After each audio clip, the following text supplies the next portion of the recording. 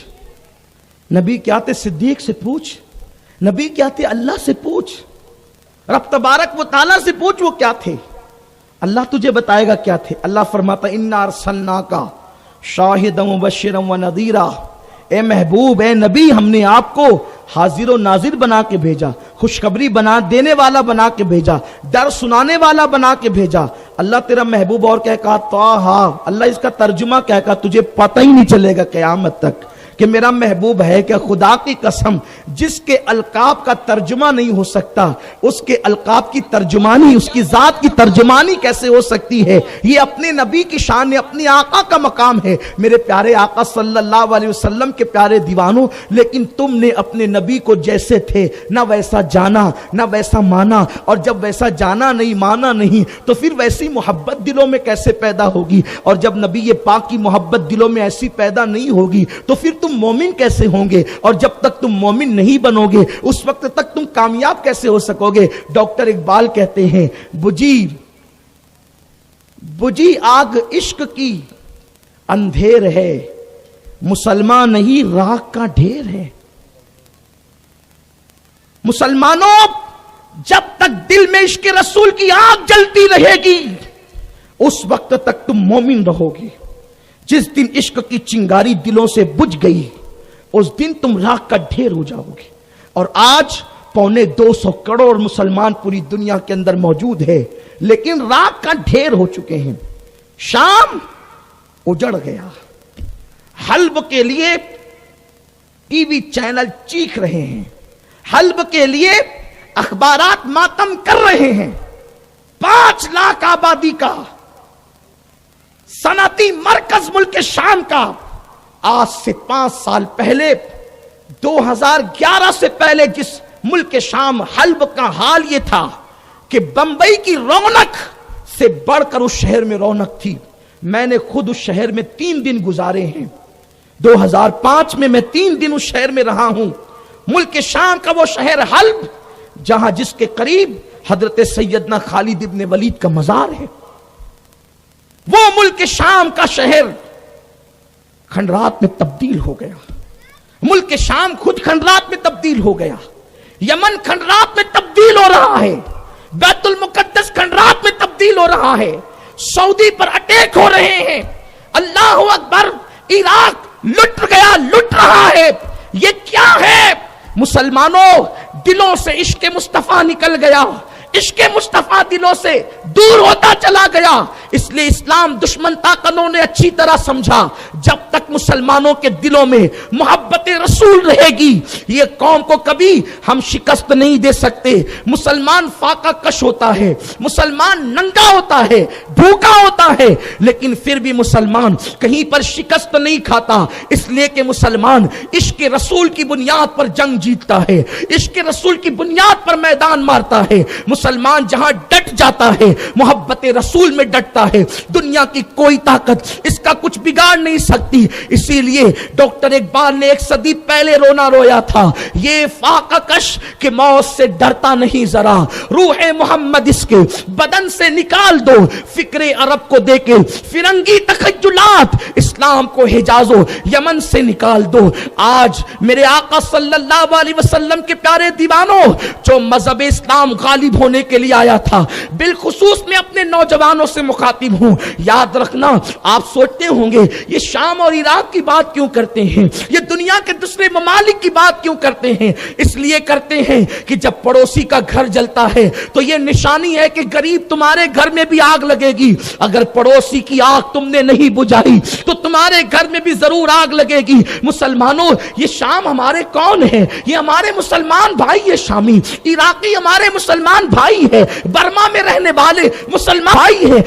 جہاں بھی مسلمان بستا ہے اس سے ہمارا خون کا رشتہ ہونا یہ ہو، ہمارا کلمے کا رشتہ ہے، ایمان کا رشتہ ہے۔ لیکن اسلام دشمن طاقتوں نے صلیبی جنگوں کے بعد یہ طے کیا کہ مسلمانوں سے اب ہم میدان میں کبھی جنگ نہیں کریں گے، بلکہ مسلمانوں کو آپس میں لڑائیں گے اور ان کے دلوں سے محبت رسول نکالیں گے، ان کے دلوں سے عشق رسول نکالیں گے۔ اور کیا ہوا؟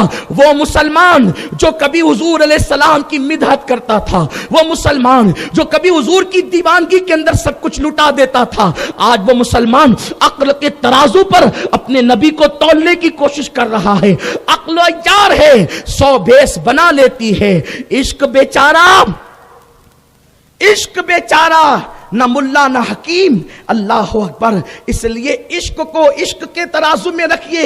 عشق اور عقل کیا ہے؟ بے خطر کود پڑا آتش نمرود میں عشق، عقل ہے محو تماشائے لبے بام ابھی۔ جب تک کہ امت میں عشق مصطفیٰ کا سور نہیں پھونکا جائے گا اس وقت تک یہ قوم راک کا ڈھیر رہے گی۔ جیسے مردے میں جان نہیں ہوتی، مردہ کچھ کر نہیں سکتا، اسی طریقے سے تم کچھ نہیں کر سکو گے۔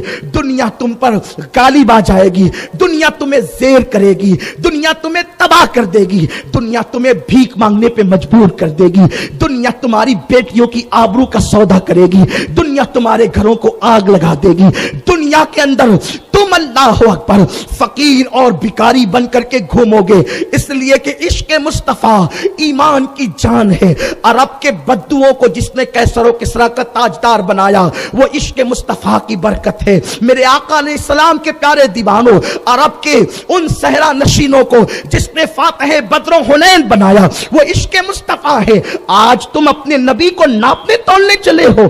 آج اللہ اکبر وہ جوان جن کو استنجا کا طریقہ نہیں پتا، وہ نبی کے بارے میں یہ کہتا ہے وہ نور تھے یا بشر تھے۔ کوئی کہتا ہے نور تھے، کوئی کہتا ہے بشر تھے۔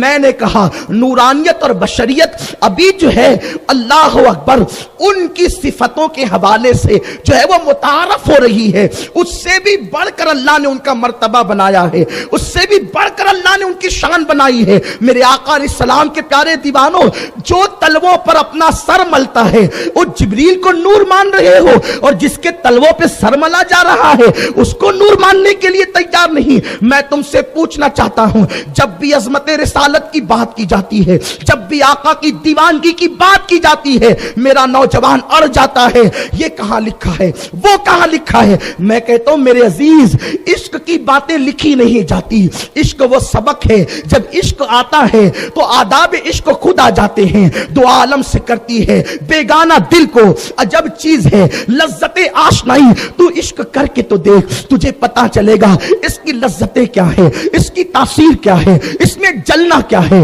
اس میں جو ہے وہ اللہ اکبر بے قرار اور مضطرب ہونا کیا ہے۔ میں ایک بات تم سے پوچھوں، آپ بتائیں کیا یہ حدیث بخاری شریف کے اندر نہیں کہ میرے آقا صلی اللہ علیہ وسلم جس وقت وضو فرماتے تھے حضور علیہ السلام کے وضو کے پانی کے قطرات زمین پر صحابہ گرنے نہیں دیتے تھے؟ آپ سے میں پوچھنا چاہتا ہوں، اس حدیث کو تو سب مانتے ہو نا؟ اے میری قوم کے جوانوں، آج اس فقیر بے نوا فقیر قادری کے دل کی فریاد سنو۔ آپ نے میرے دل کا عنوان رکھا ہے عشق مصطفیٰ، لیکن میں اپنے عنوان سے ہٹنے کی کوشش نہیں کر رہا ہوں، میں اپنی بات آپ کے سامنے رکھنا چاہتا ہوں، اس لیے کہ تمہارا اثاثہ چلا گیا، تمہاری مڑی چلی گئی، تمہاری اصل قیمت چلی گئی، تمہارا اصل مال چلا گیا، تمہارا راس المال چلا گیا۔ اس لیے کہ جس قوم کا راس المال اصل مڑی ختم ہو جاتی ہے اس کو کبھی منافع نہیں مل سکتا۔ راس المال کسے کہتے ہیں؟ کاروبار میں جو اپنی رقم لگاتے ہیں اس کو راس المال اور مڑی کہتے ہیں۔ اگر وہ گھٹنا شروع ہو جائے تو پھر انسان کبھی نقصان سے بچ نہیں سکتا۔ مسلمانوں، جسے عشق مصطفیٰ کہتے ہیں وہ راس المال ہے، وہ مڑی ہے ایمان کی، وہ جان ایمان ہے۔ اللہ اکبر، تمہارے دلوں کے اندر سے عشق مصطفیٰ یہود و نصارہ نے نکالنے کی کوشش کی۔ میری قوم کے جوانوں، یہاں سے لے کے وہاں تک عشق مصطفیٰ کے نام پر سردی میں کھڑے رہنے والوں، بیٹھنے والوں، میری بات سمجھنے کی کوشش کرو۔ آپ بتائیں، اگر میلاد النبی کی بات آ جائے ہر آدمی کہنے لگتا ہے یہ کہاں لکھا ہے، لکھا بتا رہے ہیں پھر بھی کہاں لکھا ہے؟ حضور کی حیاتی کی بات ہے، حضور زندہ ہے، کہاں لکھا ہے؟ یہ کہاں لکھا ہے؟ انگوٹھے چومنا کہاں لکھا ہے؟ حضور حاضر ہے کہاں لکھا ہے؟ حضور دیکھ رہے کہاں لکھا ہے؟ حضور موجود ہے کہاں لکھا ہے؟ حضور کی شان یہ کہاں لکھا ہے؟ آپ کو سب جگہ لکھا بتائیں گے، لیکن میرا ایک سوال آپ سے ہے، آپ میرے پاس آ کر کے بیٹھے، ہمارے علماء کے پاس آ کر بیٹھے، اللہ کی عزت کی قسم، سنی جو کرتے ہیں اور علماء اہل سنت جس کی تائید کرتے ہیں، قرآن حدیث میں نہ بتا دوں تو آپ جو چاہیں ہمارے ساتھ سلوک کر سکتے ہیں، آپ غلامی لکھ کر لے سکتے ہیں، آپ جو چاہیں انعام منہ مانگا مانگ سکتے ہیں، ہم آپ کو دینے تیار ہیں، لیکن بات اتنی ہے، ایک سوال میرا ہے، کیا یہ حدیث کو سارے لوگ نہیں مانتے؟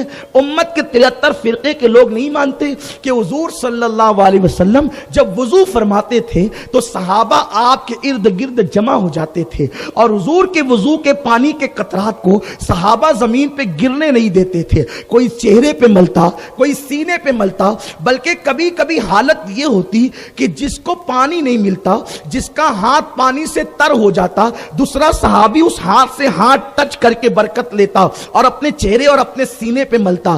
آپ سے صرف اتنا پوچھنا چاہتا ہوں، میرا 72 فرقوں کے قائدین کو، اسکالروں کو، سب کو یہ سوال ہے، آپ مجھے بتائیں صدیق اکبر کو حضور نے کب کہا تھا؟ عمر ابن خطاب کو کب کہا تھا؟ عثمان و علی کو کب کہا تھا؟ سعد و سعید کو کب کہا تھا؟ طلحہ و زبیر کو کب کہا تھا کہ جب میں وضو کیا کروں تو میرے وضو کے پانی کے قطرات زمین پہ گرنے نہیں دینا، بلکہ اس کو اٹھا کر کے جو ہے وہ اپنے چہرے پہ مل لینا، اپنے سینے پہ مل لینا، اپنے بدن پہ مل لینا، اور اس کے لیے جو ہے وہ ایک دوسرے کے ہاتھوں سے ہاتھ ٹچ کرنا نہ قرآن میں ہے نہ حدیث میں ہے۔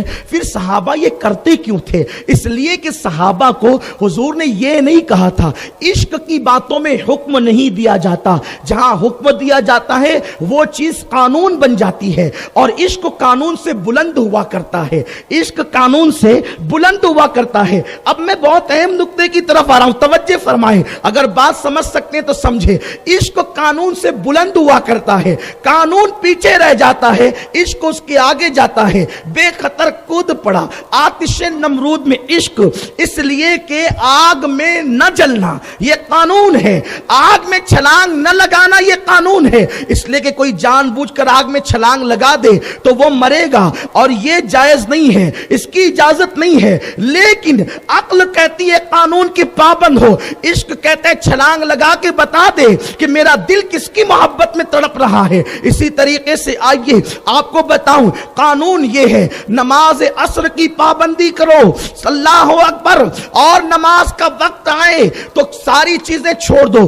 فرض نماز کا وقت آئے، ماں حکم دے تو نہ مانو، باپ حکم دے تو نہ مانو، بیوی تڑپ رہی ہے تو نہ مانو، اس لیے کہ فرض آ گیا ہے، نماز پڑھی جائے گی، یہ قانون ہے، یہ قانون ہے۔ آقا فرماتے ہیں جس نے عصر کی نماز چھوڑ دی، ایسا میں یہ گمان کرتا ہوں اس کے سارے اعمال برباد ہو جاتے ہیں، یہ قانون ہے۔ عصر کی نماز چھوڑنے والے کے اعمال برباد، یہ قانون ہے۔ من ترک الصلاۃ متعمدا فقد کفر، جس نے ایک وقت کی نماز چھوڑ دی، حدیث کا ظاہر مفہوم وہ کافر ہو گیا۔ مومن اور کافر کے درمیان امتیاز نماز ہے، یہ قانون ہے۔ نماز نہ پڑھ کے بیٹھنے والا مجرم ہے، یہ قانون ہے۔ لیکن اب آئیے، یہ قانون ایک طرف ہے، اب صحابہ کا مسلک بیان کر رہا ہوں، کیونکہ امام احمد رضا سے پہلے میں صحابہ کو پیش کرنا چاہتا ہوں، ورنہ آپ یہ کہیں گے آپ نے تو اپنے اعلیٰ حضرت کی بات کر دی۔ اعلیٰ حضرت کے جو اعلیٰ حضرت لوگ تھے میں ان کی بات کر رہا ہوں، تاکہ پتا چلے کہ اعلیٰ حضرت کو اعلیٰ حضرت بنایا کس چیز نے، یہ بھی سمجھنے کی بات ہے۔ قانون یہ نماز کسی صورت میں نہیں چھوڑی جا سکتی۔ فقہ حنفی میں تو یہاں تک کی تاکید ہے کہ اگر کوئی بندہ جنگ ہار چکا ہو، جنگ ہارنے کے بعد وہ جان بچا کے بھاگ رہا ہو، دشمن اس کے پیچھے بھاگ رہا ہو، نماز کا آخری وقت آ جائے، وہ بھاگتے بھاگتے نماز کی کم از کم نیت کر لے تاکہ قیامت کے دن اس سے پوچھ نہ ہو۔ اس طرح اور بھی سختیاں بتاؤں گا تو دنگ رہ جاؤ گے، لیکن اس کے اندر نہیں پڑتا۔ لیکن آئیے مقام صحبہ میں ایک جوان ہے، بڑا حسین و جمیل ہے، بڑا خوبصورت ہے، بڑا خوب سیرت ہے، اس کچھ جوان سے حضور کو پیار بڑا ہے، اتنا پیار ہے کہ حضور حضور سید عالم نے اس کو اپنا بھائی بھی کہا، اپنا داماد بھی بنایا، اور اس کے بعد اس کے بڑے مرتبے عطا کیے۔ اس جوان کے لیے حضور نے فرمایا سب کو علم کا ایک حصہ دیا، 9 اس جوان کو عطا کیا۔ جوان اس لیے کہہ رہا ہوں کہ میرے نزدیک لافتہ ہے، میرے نزدیک لافتہ ہے۔ علی قیامت تک جوان ہے، کیونکہ حضور نے جو جوان کہہ دیا۔